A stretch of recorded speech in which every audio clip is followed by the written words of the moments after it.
Assalamualaikum Assalamualaikum warahmatullahi warahmatullahi wabarakatuh. wabarakatuh.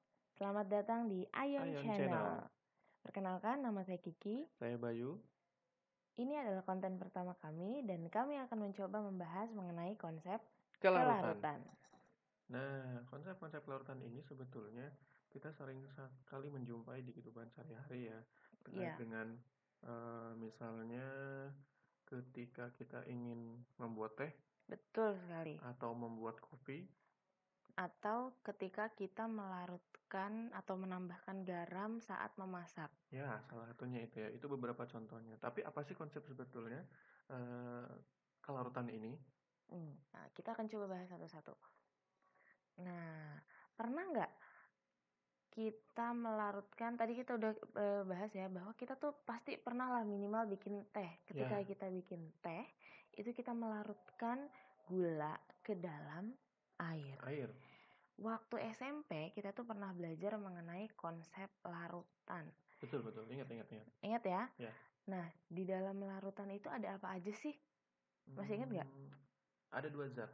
Yang Hmm. pertama ada pelarut, yang kedua ada zat terlarut. Nah, betul banget tuh. Dalam larutan itu ada pelarut dan zat terlarutnya. Kalau kita melarutkan gula dalam air, berarti pelarutnya itu apa? Air, Air. Zat terlarutnya adalah gula. gula. Betul sekali. Nah, tapi kalau tidak salah, waktu Mm-mm. SMP itu kita pernah belajar tentang konsep campuran. Di sana ada campuran heterogen dan campuran homogen. Kalau Oh tidak iya, salah, iya, iya. larutan gula itu masuk campuran homogen. Kenapa ya kok bisa disebut sebagai campuran homogen? Campuran homogen. Homogen itu kan berarti sama. Mm-mm. Ketika kita melarutkan gula ke dalam air, kelihatan nggak sih bedanya mana gula, mana airnya? Enggak, Enggak ya? Gulanya kemana dong? hilang. Hilang. Tapi dalam larutan gula itu rasanya gimana? Hmm, Seperti manis, air? manis, manis. Oh, berarti ada gulanya nggak di sana? Ada dong kalau gitu. Ada gulanya, tapi kelihatan nggak? Enggak. Nggak. Berarti kenapa disebut campuran homogen? Karena antara zat pelarut dan zat terlarutnya itu tidak terlihat lagi bedanya, tapi di sana tetap ada pelarut dan terlarutnya. Oh gitu. Jadi Mm-mm. intinya larutan homogen itu adalah larutan yang ketika dicampurkan tidak kelihatan perbedaannya antara Iya, dua zat tadi ya. ya campuran homogen itu tidak terlihat lagi antara zat terlarut dan pelarutnya. Larutnya. Oh Maka ya ya. larutan itu disebut juga dengan campuran Homogen. homogen. Oh ya, oke. Paham, paham, paham. Oke. Pernah nggak ketika kita melarutkan gula ke dalam air, itu gulanya mudah larut atau susah larut sih? Mudah. Apalagi kalau misalkan di airnya panas. Oh iya, kalau kita bikin teh manis misalnya, mmm, kita ngelarutinnya di air panas itu berarti mudah. Kalau kita larutin dulu gulanya ke dalam air yang tidak panas berarti itu lebih sulit ya Lebih ngelarutinnya. sulit biasanya. Mmm, Kalau semisalnya kita tambahin gula ke dalam air terus-terusan kira-kira akan larut nggak ya? Pasti larut, tapi saya waktu itu pernah coba. Mhm. Jadi saya melarutkan, entah sih saya nggak timbang, cuman semakin banyak gula yang saya larutkan, banyak sekali gula yang tidak melarut. Itu kira-kira kenapa ya? Oh gitu ya ternyata. Tapi kalau dipanasin larut nggak tuh? Nah, ketika dipanaskan justru banyak yang larut. Jadi tidak ada lagi tuh yang masih bentuk padatan. Berarti ketika kita tambahin gula terus-menerus, itu gulanya susah larut, sampai Mm-mm. nggak larut. Mm-mm. Tapi ketika dipanasin, si Larut, gulanya itu jadi larut. betul. Mmm. Nah, ini nih ada skema pelarutan. Kenapa ya hal tadi yang tadi itu bisa terjadi? Nah, di sini ada suatu kondisi, ada air, 100 mililiter air pada suhu 25 derajat Celcius. Mm-mm. Ke dalam air ini dilarutkan 20 gram NaCl. Tahu nggak Oke, NaCl apa? natrium klorida. Natrium klorida atau yang lebih terkenal dengan garam dapur. Nah, si NaCl ini kita larutkan ke dalam air 100 mililiter pada suhu 25 derajat Celcius. Oke, Kemudian diaduk iya. sampai menjadi larutan A. Mm-mm. Oke, paham. Ini larutan A ini ada nggak NaCl-nya? Ada, Ada, tapi nggak kelihatan. Kemana betul. dong? Larut kalau kayak gitu. Oh, larut. Di dalamnya ini sudah ada NaCl yang melarut dalam air. Berapa banyak sih NaCl yang melarut dalam larutan A? 20 gram. 20 gram NaCl yang melarut dalam larutan A. Kemudian ke dalam larutan A ini ditambahkan lagi 12 gram NaCl, terus diaduk sampai semuanya melarut sehingga menjadi larutan B. Iya. Berarti dalam larutan B ini berapa banyak NaCl yang melarut? Berarti 20 tambah 12 dong. 32. 20 ditambah 12. Ya. Ini awalnya 20 yang sudah melarut dalam larutan A. Kemudian 12 gram ditambahkan ke dalam larutan A menjadi larutan B. Sehingga yang sudah melarut di dalam larutan B adalah 32 gram. 32 gram. Betul banget. Nah, ke dalam larutan B ini kita tambahkan lagi 10 gram NaCl. Diaduk terus menerus sampai dia nggak bisa larut lagi. Ternyata menjadi larutan C ini dan ternyata tetap ada padatan NaCl yang tidak melarut. Di sana padatan NaCl yang tidak melarut itu ada 7 gram. Berarti dari 10 gram NaCl yang dilarutkan ke dalam larutan B, ada berapa NaCl yang melarut di dalam larutan C? Berarti 3 dong. Hanya 3 gram. Ada tambahan 3 gram NaCl. Berarti totalnya di larutan C ini ada berapa ya? Berarti 32 tambah 3, 35 gram. 35 gram yang melarut dalam larutan C. Nah ini kenapa sih di dalam larutan C ini ada padatan yang gak larut? Ini ada 7 gram NaCl, diaduk terus menerus, dia tidak bisa larut. Ternyata larutan C ini sudah jenuh. Pernah dengar larutan jenuh gak? Enggak, ini baru pernah dengar. Baru dengar nih ya larutan jenuh ya. Kalau kita belajar, pernah gak kita ngerasa jenuh? Sering, jelas. Nah, kalau kita ngerasa jenuh, terus kita terus-terusan belajar, bisa masuk gak tuh materinya? Susah kayaknya. Susah banget kan? Nah, ini sama dengan larutan jenuh. Di si larutan C ini, dia namanya larutan jenuh. Di dalam larutan jenuh, itu tidak bisa lagi melarutkan zat terlarutnya. Jadi mau ditambahin lagi, ini si NaCl yang 7 gram aja gak bisa larut-larut. Ketika kita tambahin lagi, misalnya kita tambahin lagi nih 3 gram NaCl, diaduk-aduk gak bisa larut juga, malah endapannya nambah. Karena tadi kita sudah menambahkan 3 gram, maka endapannya menjadi 10 gram. Karena tidak bisa larut lagi si NaCl-nya. Begitu. Jadi intinya larutan jenuh itu adalah larutan yang tidak bisa melarutkan zat terlarut lagi gitu ya? Betul banget. Larutan jenuh itu adalah larutan yang tidak bisa melarutkan zat terlarut lagi. Oke.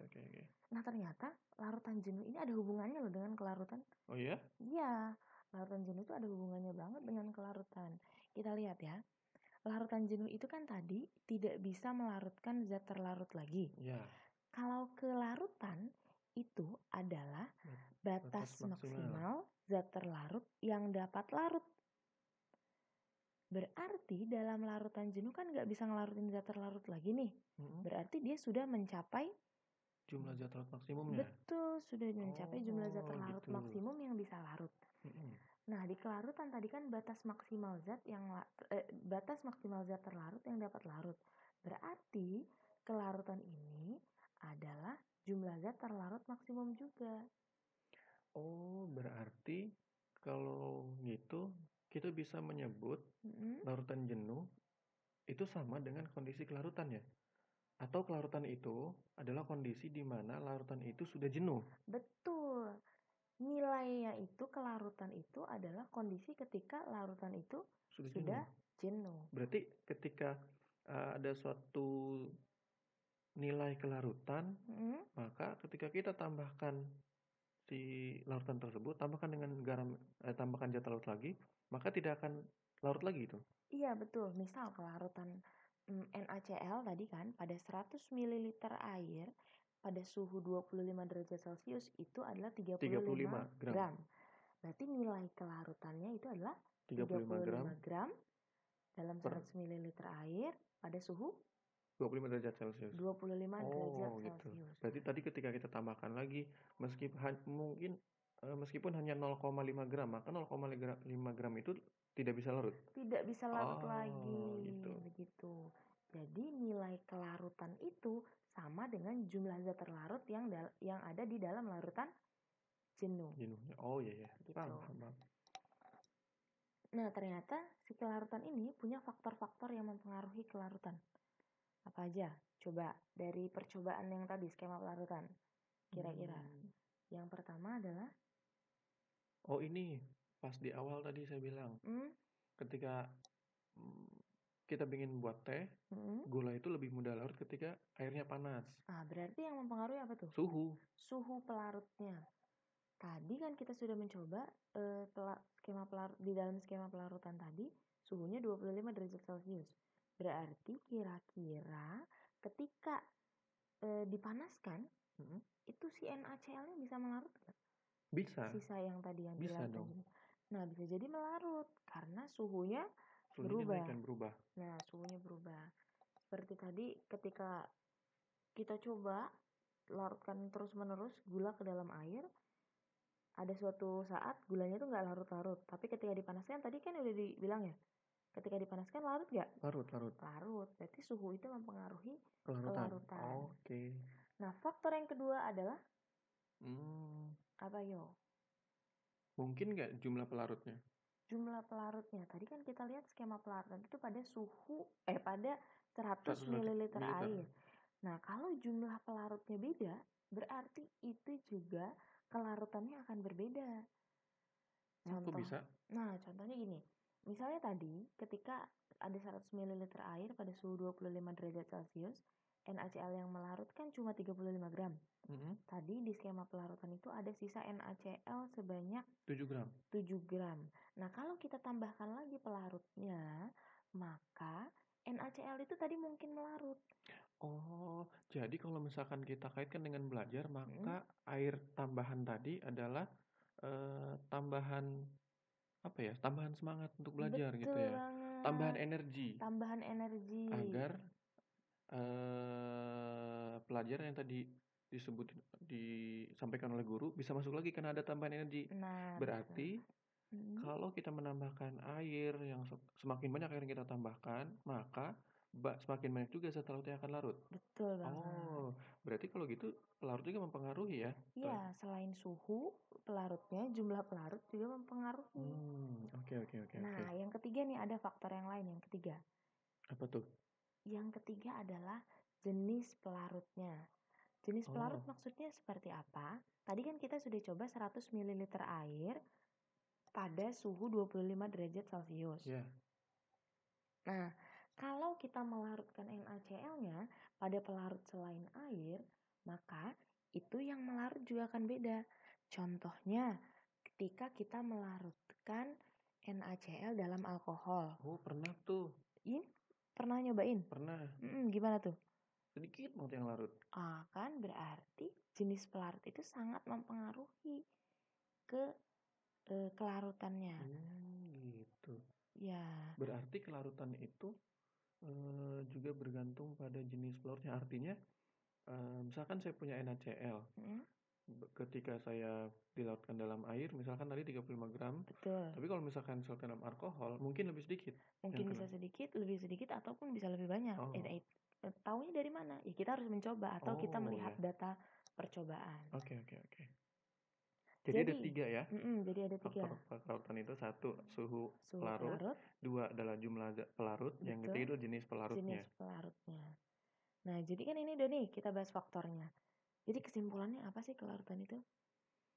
Kelarutan adalah berarti jumlah zat maksimum yang dapat melarut dalam suatu atau sejumlah pelarut tertentu pada suhu tertentu gitu ya? Iya, betul. Karena kita tidak bisa membandingkan kelarutan pada suhu yang berbeda-beda gitu. Betul sekali. Nah, kelarutan ini nama lainnya kan solubility. Bahasa Inggrisnya solubility. Jadi kelarutan itu seringkali disimbolkan dengan S. Oh ya. Jadi solubility adalah jumlah zat maksimum, jumlah zat terlarut yang dapat melarut, jumlah zat terlarut maksimum yang dapat melarut dalam sejumlah pelarut tertentu. Sejumlah pelarut tertentu berarti pelarutnya bisa macam-macam. Pada suatu suhu tertentu juga. Jadi beda suhu, beda juga nilai kelarutannya. Nah, Nah, ini ada nih kurva kelarutan zat padat. Jadi di sini kita bisa lihat kecenderungan, ini kan data kelarutan zat terlarut pada 100 gram air pada berbagai suhu. Itu sumbu Y-nya adalah sumbu Y-nya ini adalah kelarutannya ya? Kelarutannya, massa zat terlarutnya. Coba ambil contoh NaCl deh. Ini suhu, ini X-nya nih suhunya nih. Oh iya. Nah, coba sebelum kita ambil contoh kita lihat dulu. Tadi kan kita lihat bahwa kita prediksi bahwa ketika kita memanaskan air, maka NaCl tadi bisa jadi larut. Berarti kan kita memprediksi bahwa kelarutan itu akan semakin meningkat ketika suhunya dinaikkan. Ketika suhu dinaikkan. Apakah selalu seperti itu? Kita lihat di sini. Ada salah satu kurva. Ini kan kurvanya pada naik nih. Iya. Ada salah satu kurva yang menurun. Oh iya. Nah, artinya itu berarti. Artinya gimana tuh kira-kira? Dia sama. Oh dia pada titik suhu 30 derajat sampai dengan ke atas, nilai kelarutannya tidak berubah ya, hanya segitu ya? Nilai kelarutannya tidak berubah. Pada suhu 0 sampai suhu 20 dia menurun justru kelarutannya. Jadi ketika dipanaskan dia justru menurun. Dan ketika sudah mencapai suhu 40 sampai 100 dia tetap tidak bertambah kelarutannya. Nah, ini salah satu penyimpangannya ya. Jadi secara umum itu kelarutan zat padat itu akan meningkat ketika suhunya meningkat. Tapi ada juga zatnya yang tidak meningkat ketika suhunya meningkat, justru malah menurun. Sekarang kita lihat contoh, salah satu contoh. Contohnya kita coba lihat KNO3. KNO3 ini yang warna hijau nih ya. Iya. Nah, KNO3. Pada suhu 30 derajat Celcius, berapa sih kelarutan KNO3 dalam 30 derajat Celcius berarti. Ini 30 derajat Celcius. Oke, berarti kisaran 40 sampai dengan 45 lah ya. Sekitaran 45 gram ya. Gram KNO3 yang bisa larut dalam 100 air ya. Dalam 100 gram air pada suhu 30 derajat Celcius. Itu. Kalau pada suhu 10 derajat Celcius, KNO3 yang bisa larut berapa nih? KNO3 berarti hanya 20 gram. Nah, sekitaran 20 gram saja yang bisa melarut. Berarti KNO3 kelarutannya sangat tinggi ya? Iya, KNO3 tuh kelarutannya sangat tinggi. Kita lihat ini kurvanya sangat curam naiknya. Nah, itu deh tentang pembahasan kita mengenai kelarutan. Tadi kita sudah bahas mengenai skema pelarutan. Kemudian kita bahas tentang konsep larutan jenuh. Kemudian konsep juga kelarutan. Ada konsep kelarutan, pengertian kelarutannya, faktor-faktor yang memengaruhi kelarutan, dan juga kita sudah bahas cara membaca kurva kelarutan zat padat. Jadi ternyata kelarutan ini mudah sekali dipelajari ya? Sangat mudah untuk dipelajari kelarutan itu. Yang pertama tadi sangat dekat dengan kehidupan sehari-hari kita. Banget. Dan kita juga sering menjumpai, bahkan kita sering berinteraksi langsung dengan zat-zatnya gitu ya. Betul. Apalagi air gitu kan. Apalagi air pelarutnya. Dengan garam tentunya ya. Ya. Dan ini nanti kenapa sih kita perlu belajar kelarutan? Nanti ini kelarutan ini, konsep kelarutan ini akan digunakan untuk mempelajari subbab materi selanjutnya, masih dalam satu bab, yaitu tentang hasil kali kelarutan. Nah, jadi konsep kelarutan ini harus mantap banget dulu supaya nanti ketika belajar hasil kali kelarutan itu kita nggak bingung-bingung lagi. Oh iya, saya jadi kepikiran, kira-kira kalau misalkan kapur itu mudah larut, berarti kayaknya nggak ada gunung kapur ya? Nah, kalau kapur itu kira-kiranya mudah larut, berarti gunung kapur itu akan langsung hilang ya ketika hujan ya? Dong ketika hujan. Nah, Masya Allah, berarti Allah itu sudah menciptakan sesuatu di bumi atau segala ciptaan yang Allah ciptakan ini sudah sangat sempurna gitu ya? Sudah sangat sempurna tentunya. Kenapa sih si kapur itu, gunung kapur itu tetap ada meskipun hujan, tapi gunung kapur itu nggak runtuh gitu kan? Nah, itu akan kita bahas di materi selanjutnya, yaitu tentang zat yang sukar larut dan zat yang mudah larut. Jadi ternyata ada zat-zat yang mudah larut, seperti tadi gula dan garam itu mudah larut. Nah, zat-zat yang suka larut salah satu contohnya itu adalah kapur gitu. Oke. Itu terkait dengan konten kita terhadap materi kelarutan. Mudah-mudahan bisa dipahami dan semoga bermanfaat. Kemudian juga bisa ditularkan kepada teman-teman yang lain, bisa diajarkan juga ke teman-teman lain. Dan jangan lupa untuk like dan subscribe di channel Ion. Karena nanti semakin banyak subscribe, mungkin ini juga akan menjadi mudah orang akan mengenali. Betul. Dan bisa jadi ini kontennya kurang bermanfaat untuk kalian, tapi mungkin akan sangat bermanfaat untuk yang lainnya. Atau mungkin jika ada yang perlu dikritik, saran, kita juga sangat menerima, gitu ya. Betul banget. Baik, mungkin itu dulu ya untuk konten kita yang pertama. Nanti kita akan ketemu lagi konten-konten yang berikutnya. Iya. Terima kasih sudah menyaksikan materi kelarutan ini. Wassalamualaikum warahmatullahi wabarakatuh.